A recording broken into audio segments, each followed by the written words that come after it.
See the curtains hanging in the window in the evening on a Friday night.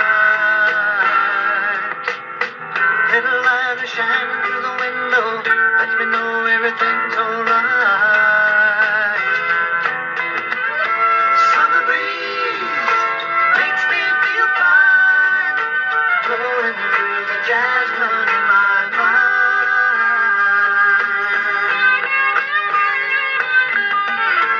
Summer breeze makes me feel fine, blowing through the jasmine in my mind.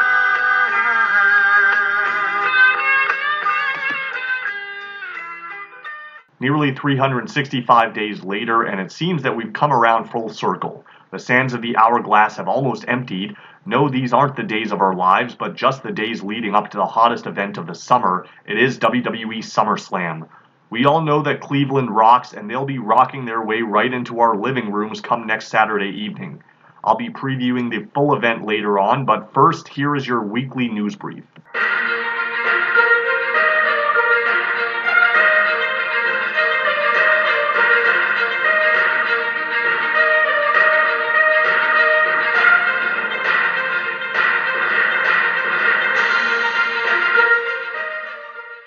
We unfortunately start with some sad news this week. Wrestling legend Leo Burke has passed away.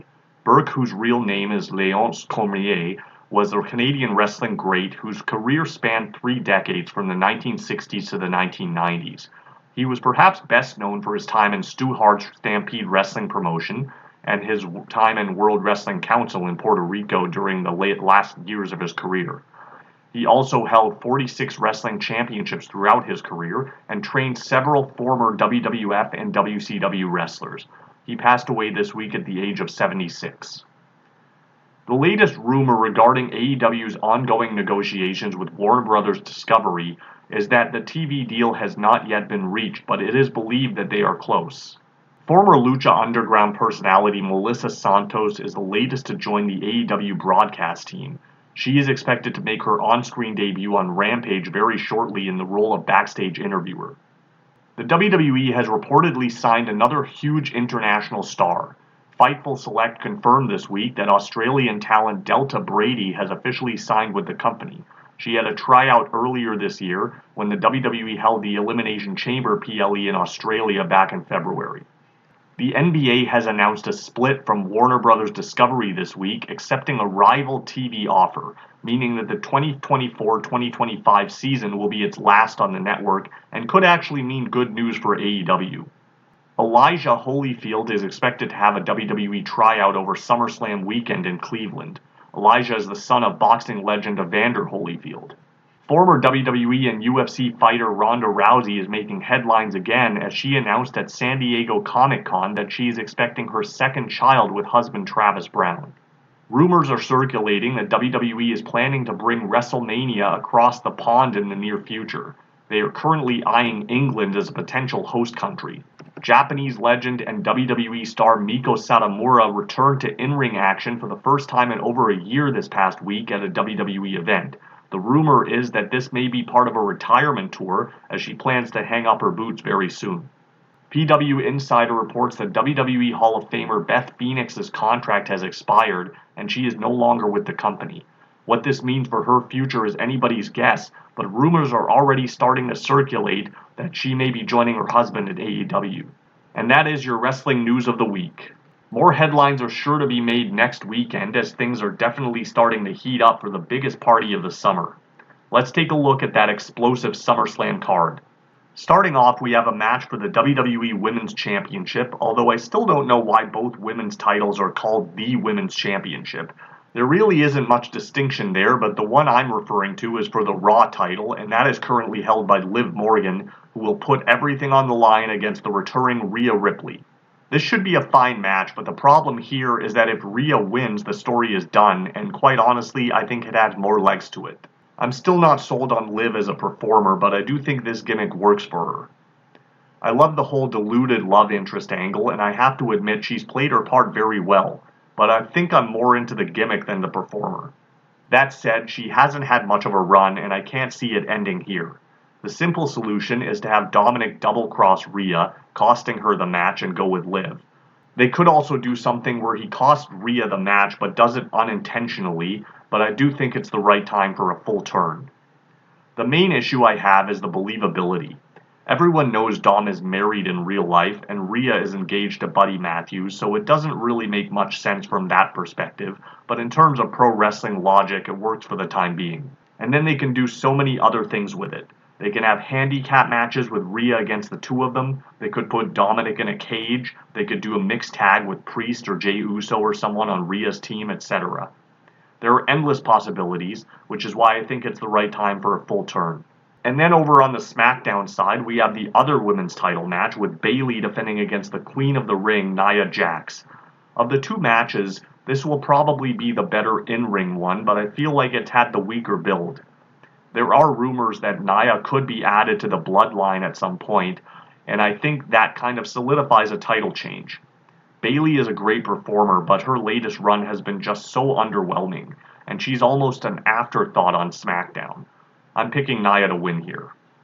And then we move along to the mid-card titles, though not really so mid anymore considering who's involved. Sami Zayn defends the Intercontinental title in a rematch against Braun Breaker. These guys had a hell of a match last month, and I'm expecting no different here, though they probably won't get as much time. I think it's the right time for Breaker to win, and he needs to win convincingly.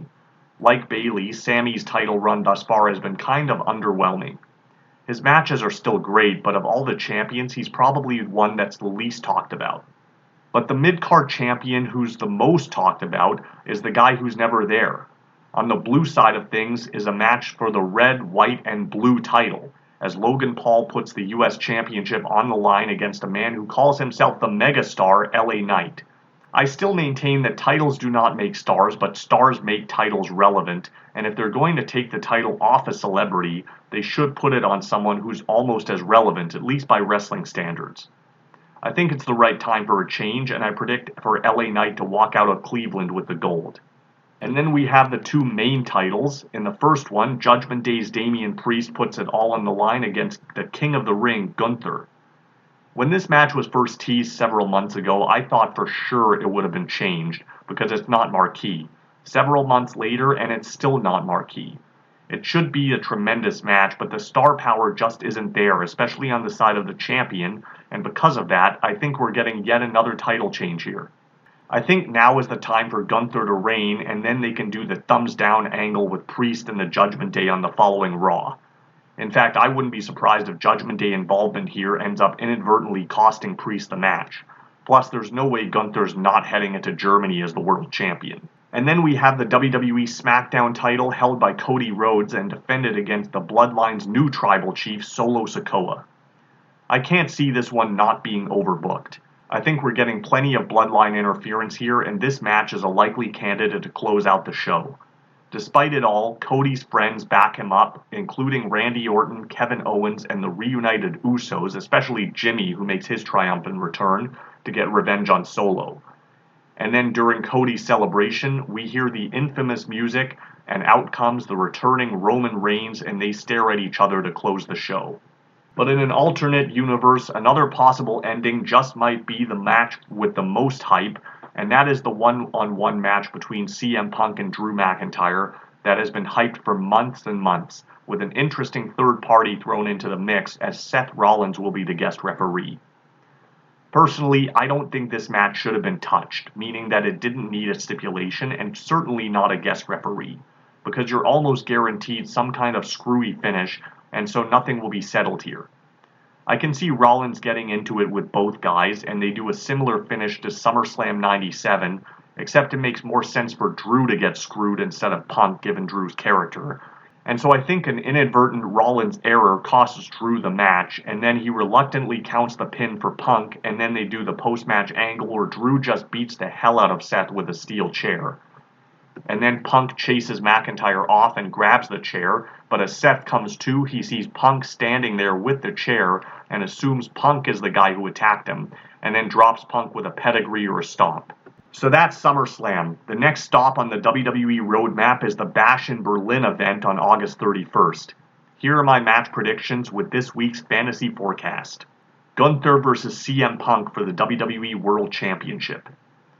Dominic Mysterio and Liv Morgan representing the New Judgment Day versus Damian Priest and Rhea Ripley. Braun Breaker versus Jey Uso for the Intercontinental Championship. Jimmy Uso versus Solo Sikoa. Nia Jax versus Bianca Belair versus Jade Cargill in a triple threat match for the WWE Women's Championship. So that'll do it for another week. I will be back next weekend with a full review of WWE SummerSlam. Until then, I leave you with an ABC ya.